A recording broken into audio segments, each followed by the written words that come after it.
बिस्मिल्लाहिर्रहमानिर्रहीम। कैंटिप के प्लेटफॉर्म से एक बार फिर खुशामदीद। आज हम साइंस के मजमून के साथ एक बार फिर आपकी खिदमत में हाजिर हैं और आज का हमारा लेक्चर चैप्टर 1 से है। ये सेकंड लेक्चर है चैप्टर 1 का, जो कि है 5 किंगडम सिस्टम की इंट्रोडक्शन के बारे में। क्योंकि लास्ट लेक्चर में हमने ये पढ़ा था कि क्लासिफिकेशन क्या होती है, ऑर्गेनिजम्स को क्लासीफाई करने के लिए क्या क्या अटैम्प्ट्स की गई, और आज हम पढ़ेंगे कि उनमें से जो सबसे बेस्ट अटैम्प्ट थी यानी 5 किंगडम सिस्टम क्लासिफिकेशन था, वो क्यों किया गया, किस बेस पे किया गया, 5 किंगडम्स कौन कौन से हैं, उनके क्या क्या कैरेक्टरिस्टिक्स हैं। तो चलिए स्टार्ट करते हैं अपना आज का लेक्चर। ये लेक्चर पहले लेक्चर की तरह ही बेस कर रहा है इस लेसन प्लान पे, और ये लेसन प्लान भी आपको इस वीडियो के डिस्क्रिप्शन लिंक में मिल जाएगा। तो बढ़ते हैं हमारे आज के लेक्चर की तरफ। एक सवाल है आपसे कि क्लासिफिकेशन क्या होती है। आपने जो पिछले लेक्चर में पढ़ा था एक दफ़ा ये उसकी रिवीजन भी हो जाएगी। चलिए अपने टीचर को बताइए कि क्लासिफिकेशन क्या है असल में। Well done. Classification is the grouping of organisms on basis of some similarities. बिल्कुल सही, आपने बहुत अच्छे से अपना लास्ट लेक्चर सुना और उसको समझा भी। दूसरा सवाल है, why do we classify different objects. हमें क्लासिफिकेशन की ज़रूरत क्यों पेश आती है। हैंड रेज कीजिए और अपने टीचर को बताइए।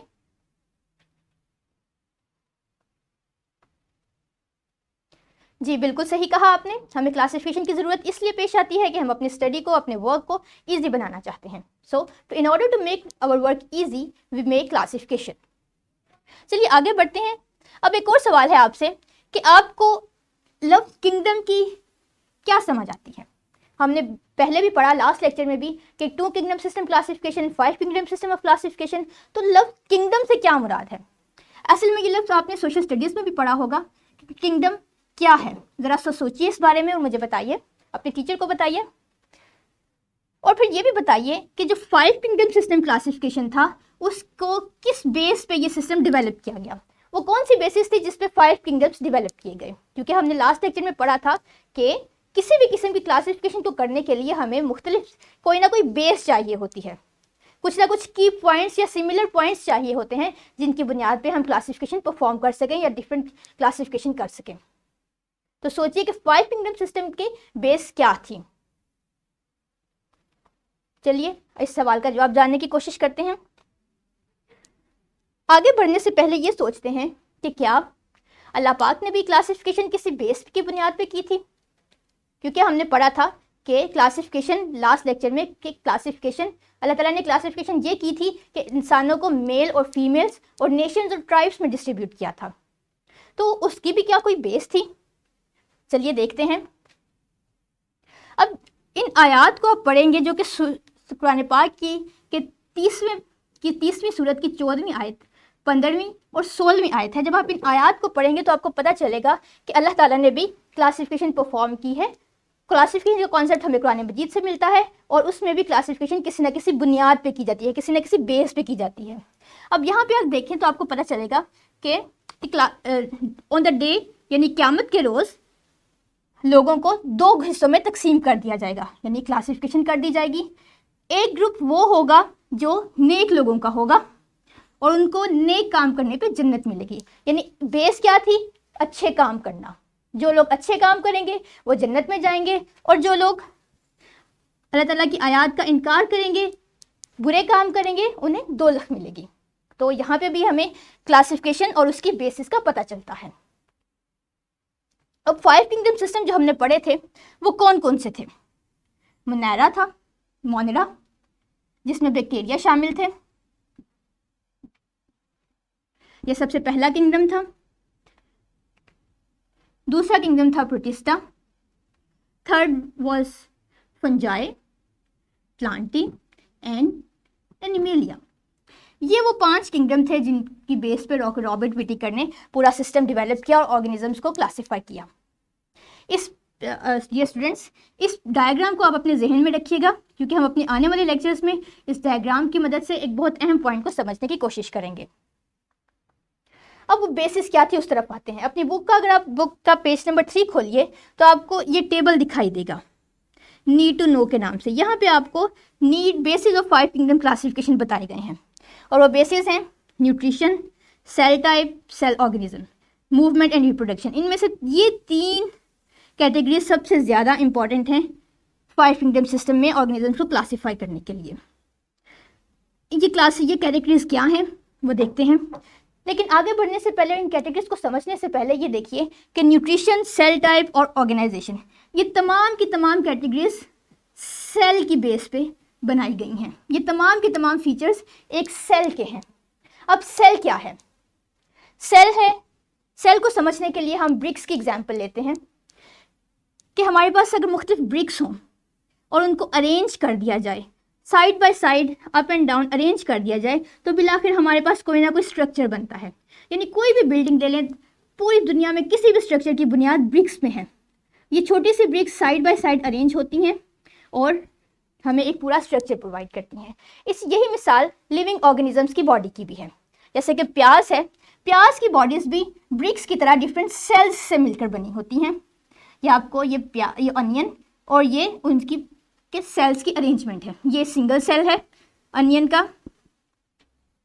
ये सेल, सिंगल सेल जब साइड बाय साइड अरेंज होता है तो एक पूरा ऑर्गेनिज्म तश्कील पाता है।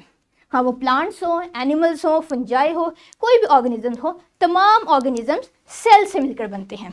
इसीलिए कहा जाता है कि cells are the building block of living organisms. यानी जिस तरह किसी इमारत को बिल्डअप करने के लिए ब्रिक्स चाहिए, इसी तरह ऑर्गेनिजम्स की बॉडीज़ भी सेल से मिलकर बनती है। अब इस सेल की डिफरेंट प्रॉपर्टीज़ होंगी। जैसा कि आप यहाँ देख लेते हैं, कुछ बहुत लॉन्ग होंगे, कुछ रेक्टेंगुलर शेप में होंगे, किसी में सेल्स के भी डिफरेंट पार्ट्स होते हैं, कुछ पार्ट्स कुछ मुख्तलिफ फंक्शंस परफॉर्म करेंगे, किसी दूसरे ऑर्गेनिजम्स में सेम पार्ट्स कुछ और फंक्शंस परफॉर्म करेंगे। तो हम देखते हैं कि ये सेल्स की वो कौन सी प्रॉपर्टीज़ थी जिनकी बेस पे 5 किंगडम सिस्टम डेवलप किया गया। सबसे पहली प्रॉपर्टी थी कॉम्प्लेक्सिटी ऑफ सेल ऑर्गेनिजम्स। यानी जो ऑर्गेनिजम्स थे उनका सेल में कॉम्प्लेक्सिटी कैसी थी। क्या वो ऑर्गेनिजम्स सिंगल सेल के थे, यानी एक ही सेल तमाम फंक्शंस परफॉर्म करता था, खाने का, सांस लेने का, रिप्रोडक्शन का, मूवमेंट का, ये डिफरेंट सेल्स मिल के एक ऑर्गेनिजम्स की तश्कील करते थे। तो कॉम्प्लेक्सिटी के बेस पे ऑर्गेनिजम्स दो तरह के थे, यूनिसेलुलर और मल्टीसेलुलर। यूनिसेलुलर ऑर्गेनिज्म का मतलब कि जिसमें सिर्फ सिंगल सेल ही मौजूद है और वो सिंगल सेल लिविंग ऑर्गेनिजम्स के तमाम फंक्शंस परफॉर्म करता है। यानी एक सिंगल सेल सांस भी लेता है, यही सिंगल सेल उसकी फूड हैबिट्स में भी को भी डेवलप करता है, यही सिंगल सेल उसमें रिप्रोडक्शन में भी हेल्प आउट करता है। इसी सिंगल सेल की वजह से मूवमेंट की जाती है। यानी गोया तमाम जिंदगी का बोझ इस एक सिंगल सेल पे मौजूद है। तो ऐसे ऑर्गेनिजम्स को सिंगल सेल्ड ऑर्गेनिजम्स कहा जाता है, यानी यूनिसेलुलर ऑर्गेनिजम्स कहा जाता है। इसके एग्जांपल ये आपके सामने है, पैरामीशियम, एमीबा और बैक्टीरिया। तमाम बैक्टीरिया यूनिसेलुलर ऑर्गेनिजम्स कहलाते हैं। दूसरी कैटेगरी है मल्टीसेलुलर ऑर्गेनिजम्स की, जिसमें एक से ज़्यादा सेल्स कंबाइन करते हैं, एक दूसरे के साथ कोऑर्डिनेट करते हैं और मुख्तलिफ फंक्शंस परफॉर्म करते हैं। और इसके सबसे बेस्ट एग्जांपल है ह्यूमन बॉडी या एनिमल्स जो हम देखते हैं। Human body millions and trillions of cells से मिलकर बनती है और वो तमाम सेल्स एक दूसरे के साथ कोऑर्डिनेट करके डिफरेंट फंक्शंस परफॉर्म करते हैं। यानी ह्यूमन बॉडी में मस्कुलर सेल्स अलग हैं, आँख के सेल्स मुख्तलिफ फंक्शंस परफॉर्म करते हैं, उनका स्ट्रक्चर मुख्तलिफ तरह का है। इसी तरह ह्यूमन बॉडी में जो स्टमक के सेल्स हैं और हार्ट के सेल्स हैं और लंग्स के सेल्स हैं, इन तमाम के स्ट्रक्चर्स मुख्तलिफ हैं और ये मुख्तलिफ फंक्शंस परफॉर्म करते हैं। जबकि एमीबा, पैरामीशियम वगैरह में एक ही सेल तमाम फंक्शंस परफॉर्म करता है।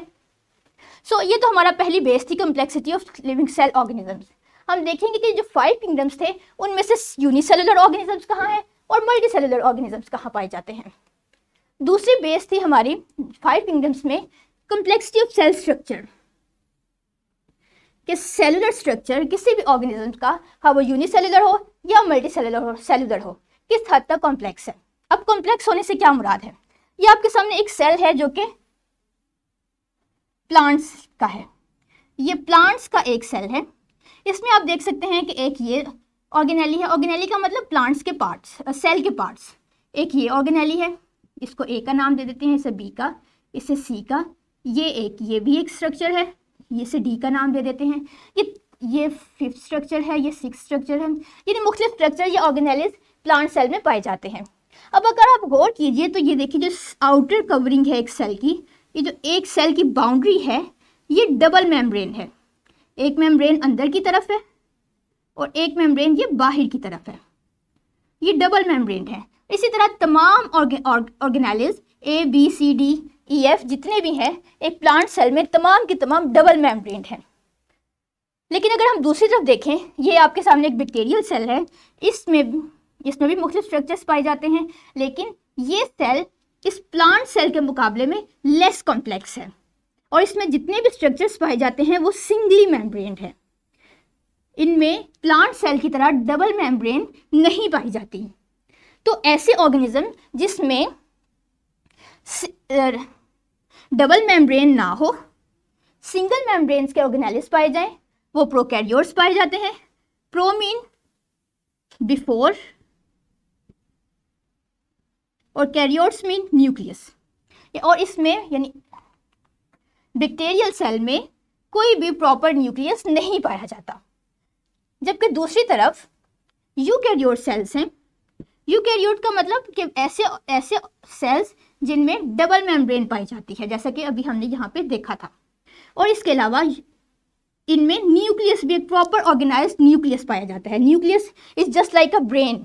जैसे कि इस सेल में देख सकते हैं आप, इस प्लांट सेल में ये न्यूक्लियस है।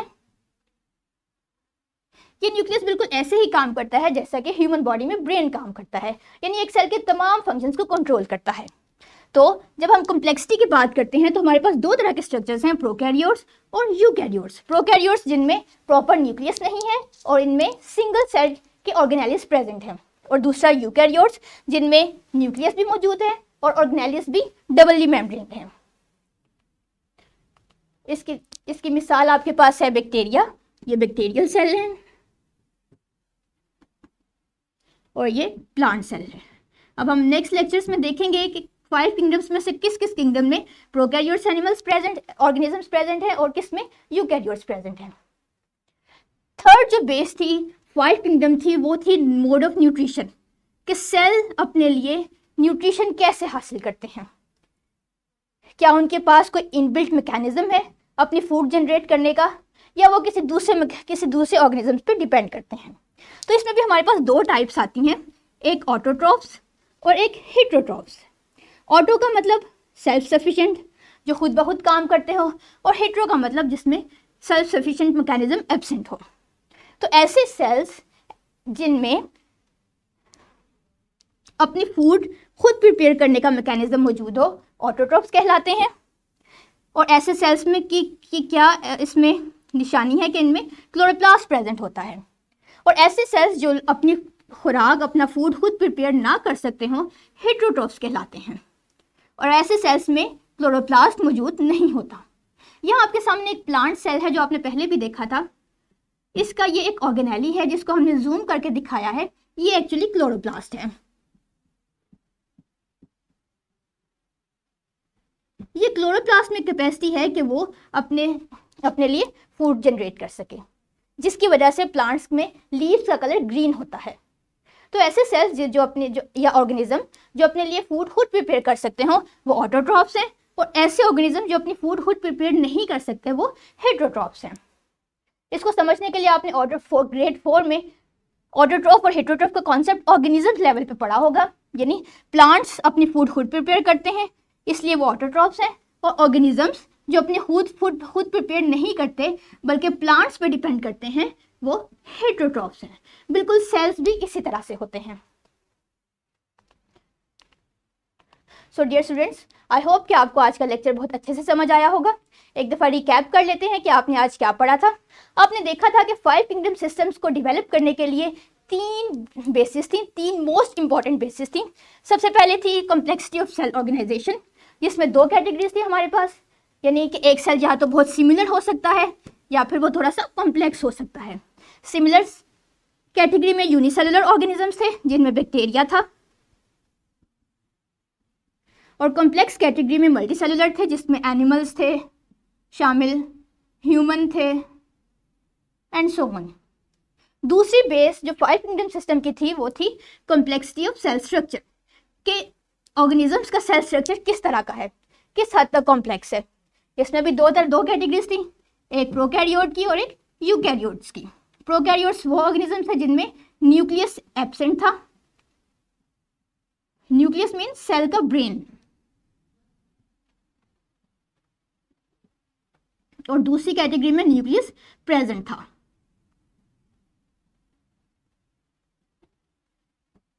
यूकैरियोट्स में सिंगल सेल के ऑर्गेनेलिस थे, जबकि प्रोकैरियोट्स में सिंगल सेल के ऑर्गेनेलिस थे, जबकि यूकैरियोट्स में डबली मेम्ब्रेन ऑर्गेनेलिस थे।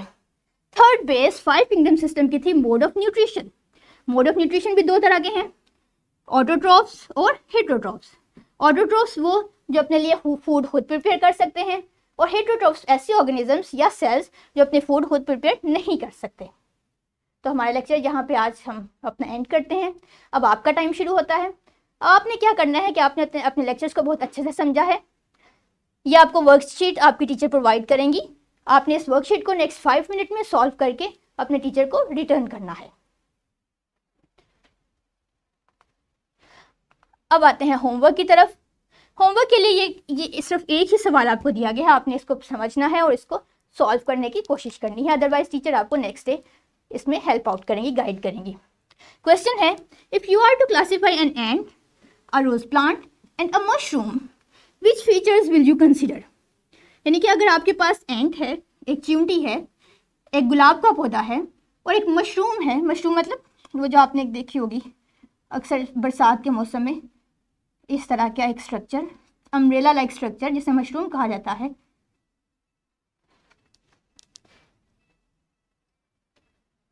तो आप इनको किस तरह से क्लासिफाई करेंगे, इन क्लासिफिकेशन के लिए कि वो कौन से फीचर हैं जो आप अपने सामने रखेंगे और इनको डिफरेंट कैटेगरीज में कैटेगराइज करेंगे। आपने अपने लिए क्लासिफिकेशन की बनानी है 5 किंगडम्स के क्लासिफिकेशन को देखते हुए, और नेक्स्ट डे अपने टीचर को चेक करवाना है। अब आते हैं हम अपने नेक्स्ट लेक्चर की तरफ कि हमारी नेक्स्ट क्लास क्या होगी। नेक्स्ट क्लास में हम पढ़ेंगे 3 किंगडम्स 5 किंगडम सिस्टम के, फंजाई, प्लांटे और एनिमेलिया। इन किंगडम्स के बारे में हम पढ़ेंगे अपनी नेक्स्ट क्लास में और देखेंगे इनके फीचर्स और इनमें ऑर्गेनिजम्स कौन कौन से प्रेजेंट हैं। तो आज के लिए इजाज़त दीजिए। अल्लाह हाफिज़। Thank you.